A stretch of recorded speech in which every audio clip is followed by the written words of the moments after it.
Assalamualaikum warahmatullahi wabarakatuh.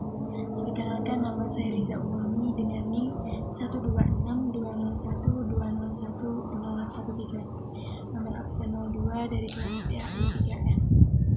Di sini saya akan menjawab soal ujian akhir semester mata kuliah ilmu akhlak. Soal yang pertama, jelaskan A. Pengertian ilmu akhlak. Jawab, ilmu akhlak adalah membahas tentang perbuatan-perbuatan manusia, kemudian menetapkannya apakah perbuatan tersebut tergolong perbuatan yang baik atau yang buruk. Ilmu akhlak dapat pula disebut sebagai ilmu yang berisi pembahasan dalam upaya mengenal tingkah laku manusia, kemudian memberikan nilai atau hukum kepada perbuatan tersebut, yaitu apakah perbuatan tersebut tergolong baik atau buruk. Ilmu akhlak bisa juga diartikan sebagai ilmu yang menjelaskan tentang baik dan buruk, mempelajari tentang sifat-sifat terpuji dan cara-cara untuk memilikinya, serta dapat juga mempelajarinya tentang sifat-sifat tercela dan cara-cara untuk menghindarinya. Soal yang B, hubungan ilmu akhlak dengan ilmu lainnya disebutkan minimal 3. Jawab, yang pertama hubungan ilmu akhlak dan ilmu jiwa atau psikologi. Ilmu jiwa membahas tentang kekuatan perasaan, paham, mengenal ingatan, kehendak dan kemerdekaannya, rasa sakit, dan gejala-gejala kejiwaan yang tampak dalam tingkah laku. Dengan demikian, ilmu jiwa mengarah pada aspek batin manusia dengan cara menginterpretasikan perilakunya. Melalui bantuan informasi yang diberikan ilmu jiwa atau yang diberikan Al-Quran, maka secara teoritis ilmu akhlak dapat dibangun dengan kokoh.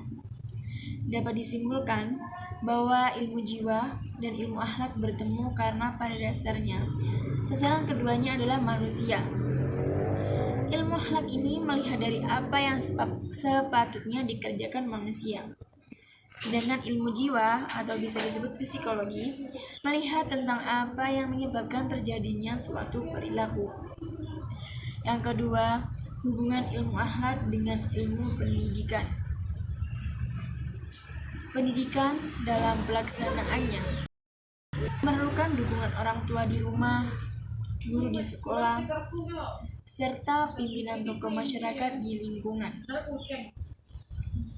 Semua lingkungan ini merupakan bagian integral dari pelaksanaan pendidikan dan juga tempat dilaksanakannya pendidikan akhlak untuk menciptakan akhlak yang baik bagi generasi bangsa. Kemudian Muhammad Atiyah Al-Abrashi mengatakan bahwa pendidikan budi pekerti adalah jiwa dari pendidikan Islam, dan Islam itu telah menyimpulkan bahwa pendidikan budi pekerti dan akhlak adalah tujuan dari pendidikan. Yang ketiga, hubungan antara ilmu akhlak dengan ilmu tauhid. Ini sangat penting untuk dipelajari. Ilmu tauhid sangat erat dengan perbuatan baik dalam ilmu akhlak. Tauhid tanpa akhlak mulia tidak akan ada artinya. Dan sebaliknya pula, akhlak mulia tanpa tauhid tidak akan kokoh. Bahwa akhlakul karimah adalah mata rantai iman. Seperti contoh ini. Malu adalah salah satu dari akhlakul mahmudah. Salah satunya hadis Nabi SAW, yaitu malu itu adalah cobaan daripada iman. Yang keempat, hubungan ilmu akhlak dengan ilmu tasawuf. Ilmu tasawuf adalah ilmu yang membahas tentang cara-cara seseorang mendekatkan dirinya kepada Allah Subhanahu wa Ta'ala. seperti ibadah, sholat, puasa, dan lain-lain. Ibadah dalam Al-Quran dikaitkan dengan takwa. Takwa juga memiliki arti melaksanakan perintah Tuhan dan menjauhi larangannya. Orang yang bertakwa adalah orang yang berakhlak mulia. Oleh karena itu, ilmu akhlak dan ilmu tasawuf sangat berkaitan erat karena mengajak orang pada kebaikan dan mencegah orang dari hal-hal yang tidak baik. Soal yang kedua, jelaskan A. Pengertian akhlak menurut Imam Al-Ghazali dan Ibnu Miskawai. Jawab, menurut Ibnu Miskawai, akhlak adalah keadaan jiwa seseorang yang mendorong untuk melakukan suatu perbuatan tanpa melalui pertimbangan pikiran dan perencanaan. Sedangkan menurut Al-Ghazali, akhlak adalah sifat tertanam dalam jiwa yang menimbulkan perbuatan-perbuatan dengan mudah dilakukan tanpa perlu kepada pemikiran atau pertimbangan. Soal yang kedua, ciri-ciri akhlak disebutkan minimal 4. Jawab, ciri-ciri akhlak adalah sebagai berikut. Yang pertama, kebaikan itu bersifat mutlak, yaitu kebaikan yang terkandung dalam akhlak Islam merupakan akhlak yang murni, baik individu maupun untuk masyarakat di dalam lingkungan, keadaan, waktu, dan tempat apapun. Yang kedua, kebaikannya itu bersifat menyeluruh, yaitu kebaikan yang terkandung di dalamnya merupakan kebaikan untuk seluruh umat manusia di segala zaman dan di semua tempat. Yang ketiga, tetap dan mantap. Maksudnya yaitu kebaikan yang terkandung di dalamnya bersifat tetap, tidak berubah oleh waktu dan tempat atau perubahan kehidupan masyarakat. Yang keempat, kewajiban tersebut harus dipatuhi, yaitu kebaikan yang terkandung dalam akhlak. Maksudnya kebaikan yang terkandung dalam akhlak Islam merupakan hukum yang harus dilaksanakan, sehingga ada sanksi hukum tertentu bagi orang-orang yang tidak melaksanakannya.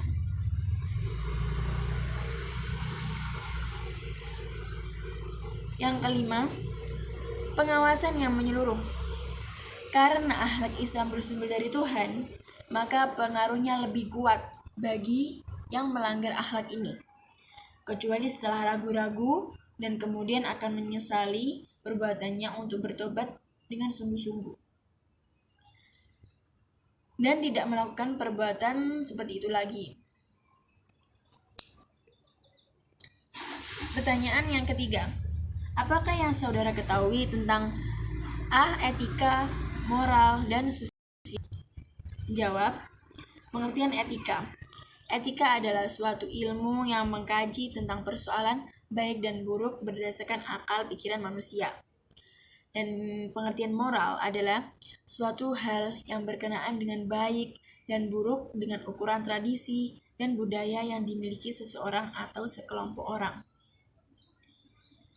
Sedangkan pengertian susila atau kesusilaan adalah upaya membimbing, memandu, mengarahkan, membiasakan, dan memasyarakatkan hidup yang sesuai dengan norma atau nilai-nilai yang berlaku dalam masyarakat. Norma atau nilai yang digambarkan dalam susila yaitu keadaan di mana orang itu menerapkan nilai yang dipandang baik. Soal yang B, hubungan di antara ketiganya dengan akhlak itu seperti apa dan bagaimana?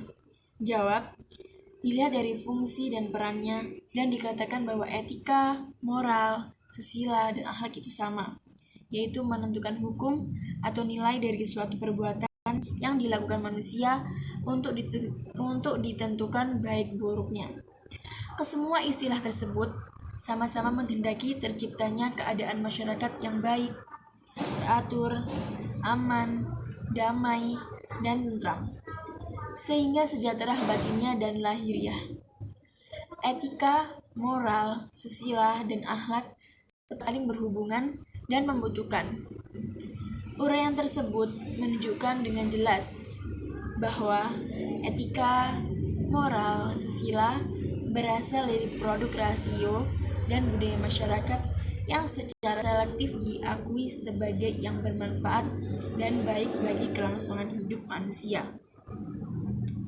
Sementara akhlak berasal dari wahyu, yakni ketentuan yang berdasarkan petunjuk Al-Quran dan hadis.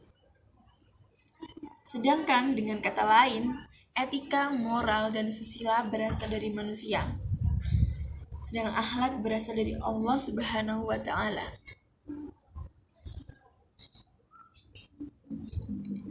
Soal yang keempat, sebutkan faktor-faktor yang mempengaruhi tentang pembentukan akhlak dan jelaskan pula manfaatnya. Jawab, faktor-faktor yang mempengaruhi pembentukan akhlak yaitu: yang pertama, insting atau naluri. Yang kedua, kebiasaan atau adat. Yang ketiga, lingkungan. Dan yang keempat, keturunan. Yang kelima, akal pikiran. Dan yang keenam atau yang terakhir, hati nurani. Manfaat pembentukan akhlak adalah: yang pertama, dapat mengetahui sisi baik dan buruk pada manusia. Yang kedua, tidak mudah terguncang oleh perubahan situasi. Yang ketiga, tidak mudah tertipu oleh fata morgana kehidupan. Yang keempat, dapat menikmati hidup dalam segala keadaan. Soal yang kelima, jelaskan posisi akhlak terhadap problematika masyarakat modern. Teman saudara, jawab. Menurut saya, posisi akhlak terhadap problematika masyarakat modern sangatlah penting. Timbulnya masalah yang dihadapi masyarakat modern adalah diabaikannya nilai-nilai agama dan spiritual. Solusi yang tepat adalah mengajak manusia yang hidup di zaman modern ini untuk memperhatikan nilai-nilai agama dan spiritual, sehingga perkembangan ilmu pengetahuan dan teknologi pada masa kini dan mendatang dijiwai oleh ruh agama. Oleh karena itu, akhlak tasawuf inilah yang dapat menyelamatkan problematika masyarakat modern. Dengan memperhatikan nilai-nilai agama, maka kita dapat menolak ajaran yang menyimpang agama. Soal yang terakhir atau nomor 6, tuliskan nas yang berhubungan dengan kajian akhlak. Jawab. Terdapat dalam Quran surat Al-Maidah ayat 8 yang berbunyi: A'udzubillahi minasyaitonirrajim. Bismillahirrahmanirrahim. Wala yajrimannakum syana'anu qaumin 'ala alla ta'dilu 'dilu huwa aqrabu littaqwa wattaqullaha innallaha khabirum bima ta'malun. Yang artinya, dan janganlah kebencianmu terhadap suatu kaum mendorong kamu untuk berlaku tidak adil. Berlaku adillah, karena adil itu lebih dekat kepada takwa. Terdapat dalam Quran surat Al-Maidah ayat 8. Cukup sekian jawaban dari saya. Kurang lebihnya saya mohon maaf. Wabillahi taufiq wal hidayah. Wassalamualaikum warahmatullahi wabarakatuh.